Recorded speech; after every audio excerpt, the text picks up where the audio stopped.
You state your number, the one you've prepared for, rehearsed, know you deserve. And for exactly half a second, before the person across the table gives you their smooth, composed answer, something in their voice catches. A flicker.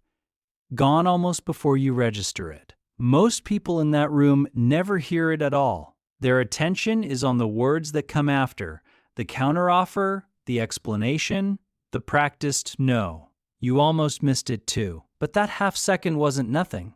It was true. And by the end of this video, you're going to hear it every time it happens. In every negotiation, every pushback, every let me think about it, because once you know what you're listening for, you can't unhear it again. Here's what everyone tells you about reading a room. Watch their face, watch their posture, watch their hands. All the visible stuff, the stuff people have spent years learning to control, because they know you're watching it. Nobody tells you to listen instead. Because the one channel almost nobody trains themselves to manage is the one running underneath the words, the voice itself, in the half second before someone's composure catches up with what their body just did without permission. Here's the actual reframe. A negotiator's prepared answer is a performance, and most performances are good ones. But performances are built on top of something, and for one unguarded half second, before the performance loads, you get to hear what's actually underneath it. Think about how much of your own working life is spent perfecting the visible half of this. You rehearse your pitch, you practice your posture walking into the room. You've probably stood in front of a mirror at some point, working on your face for exactly this kind of moment. Almost nobody spends 5 minutes practicing their voice's first half-second reaction to being challenged, because almost nobody knows that's the part actually worth practicing or worth learning to hear in someone else. By the end of this video, I'll give you the exact, repeatable way to use it. Not just the theory, the actual protocol. I'm not guessing about this. I'm a speech-language pathologist and audiologist, trained clinically to read active listening, vocal cues, and behavior together, as one picture, not voice in isolation, not a party trick. My actual clinical training. Here's the short version, and then we're going straight back into that room. What happens to a voice under real internal pressure isn't mysterious, and it isn't something the person doing it can fully control. It's a physical reflex. Once you know how to hear it, it stops being invisible to you. This is the kind of pattern this channel is built around, the ones almost nobody names out loud. If that's useful to you, it's worth staying subscribed for the next one. Here's what's actually happening, and it's simpler than it sounds. When someone feels real pressure, genuinely torn or defending a position they're not fully sure of, or about to concede more than they wanted to, their body treats that the same way it treats any threat. Old automatic wiring. It doesn't know the difference between physical danger and the specific danger of losing ground in a negotiation. So, it braces. Just for a moment, the breath goes shallow, the muscles around the throat tighten, the same way anyone's shoulders creep up when they're startled, and a voice runs on breath moving smoothly through a relaxed passage. Tighten that passage for even half a second, and the sound catches with it. That's the whole mechanism. A genuinely comfortable position doesn't need to brace for anything. A position under real internal tension does, every time, whether the person wants it to or not. This isn't a party trick, and it isn't mind reading. It's a real physical tell, happening on a timer of less than a second, in a room full of people trained to watch everything except the one channel that's actually hardest to fake. And it's worth saying plainly, this isn't about catching someone lying to you. Most of the time, nobody in that room is lying about anything. They're just under real pressure, holding a position, doing their job. And their body is telling the truth about that pressure a half second before their mouth gets around to managing it. Picture the shape of it. Once you know it exists, you start hearing it everywhere. First scene, the most obvious one, salary negotiation. You state your number, clearly the way you rehearsed it. There's a pause. Normal, expected, they're processing it, and every second of that pause, you're fighting the urge to fill the silence yourself. Don't. Right at the edge of that pause, right as they open their mouth to respond, listen for the catch.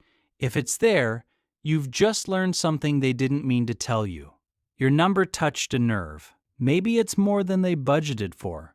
Maybe it's less than they expected you to ask, and some part of them is scrambling to recalibrate on the spot. Either way, the smooth, let me see what I can do that comes next is not the whole story. The half second before it was, and it happened whether or not you were paying attention.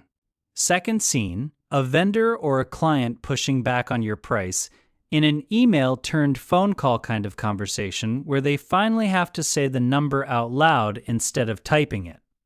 They say, "That's higher than we were hoping for," in a perfectly level voice, the kind of voice that's meant to sound final. But the half second before that sentence started, something tightened. Barely, easy to miss if you're mentally drafting your counterargument instead of listening.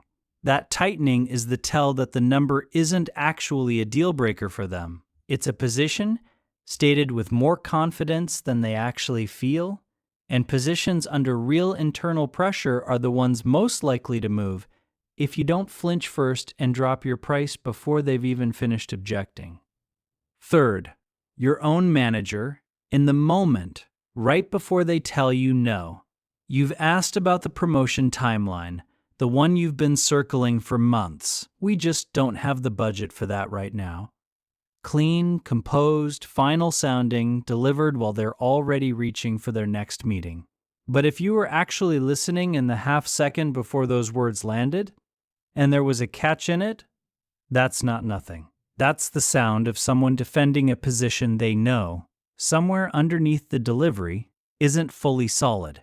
A budget line that could move if the right person pushed on it, or a decision that was made by someone else and handed to them to deliver. Here's the discipline this actually requires, and it's the part almost nobody has the patience for. When you hear it, you say nothing. You don't call it out. You don't smile like you caught them. The moment you react, you've handed back the one advantage that half second gave you, because now they know you're listening for it too, and the tell disappears for the rest of that relationship. The move is silence. Notice it, hold it, and let the conversation keep moving like you heard nothing at all. The obvious next move feels like it should be push on it. Ask a follow-up right there, see if the catch happens again, confirm what you heard. That doesn't work, and here's why. The moment someone senses they're being tested, their guard goes up. Consciously, deliberately, and a guarded voice doesn't tell you anything true anymore.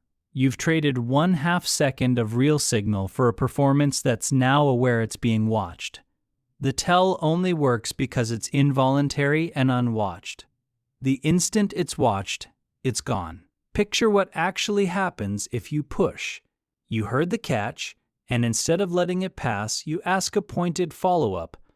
Are you sure that's the best you can do? Leaning in slightly, watching their face for a reaction this time instead of listening. Now they know. Their next sentence comes out more carefully, more deliberately smooth, because some part of them just registered that you're paying closer attention than they expected. You might still get useful information out of that conversation, but you won't get another unguarded half second out of that particular person again for a long time, because you spent the one advantage you had confirming something you'd already correctly heard. So you can't interrogate your way to more information. You get exactly one honest half second per moment of real pressure, and then the door closes. What you do with that 1/2 second, not whether you can manufacture more of them, is the entire skill. Here's the layer that makes this genuinely useful, not just interesting. The same catch from two different negotiators doesn't mean the same thing. Someone who negotiates for a living, a seasoned buyer, a practiced manager who's had this exact conversation 50 times, has usually trained some of that reflex down. Their half second is smaller, harder to catch, sometimes nearly gone. When you do hear it from someone like that, It's rare enough to be worth real weight. Someone newer to the room. A manager giving their first real pushback. A client who doesn't negotiate often. Hasn't built that same control yet. Their tell is louder, easier to hear, and honestly, easier to overread. With someone inexperienced, a catch might mean real tension, or it might just mean they're nervous about the conversation itself, not the number. Think about the difference between two people telling you the same no. A department head who's delivered 100 budget rejections says it's smooth, practiced, almost bored. And if that smoothness cracks even slightly, that's real, rare information, because it means this particular no is costing them something the other 99 didn't. A first-time manager delivering their first real rejection is a different read entirely. Their whole voice might be tighter than usual. Every sentence a little strained, simply because the situation itself is new to them, not because the number is especially soft. Same words, same room, completely different amount of signal underneath them. So the same sound carries different weight depending on who's making it. Part of listening well is knowing whose half-second you can actually trust. Here's what almost nobody does with this, and it's the actual difference between hearing the tell once and having it work for you for years. 1/2 second on its own is a data point. Interesting, maybe useful in the moment, but easy to talk yourself out afterward.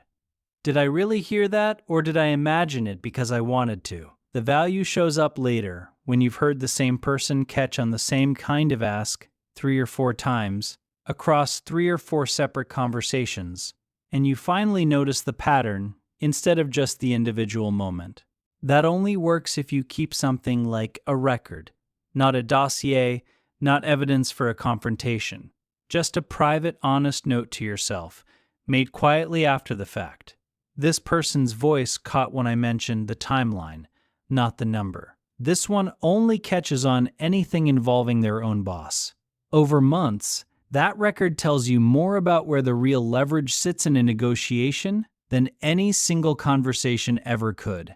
And it's built entirely out of half seconds most people in the room never even noticed happened. Here's the protocol, and it's built entirely around listening, not talking. Before any conversation where you expect real pushback, a salary negotiation, a client pushing on price, any moment where you're about to ask for more than what's comfortable, decide in advance what you're listening for.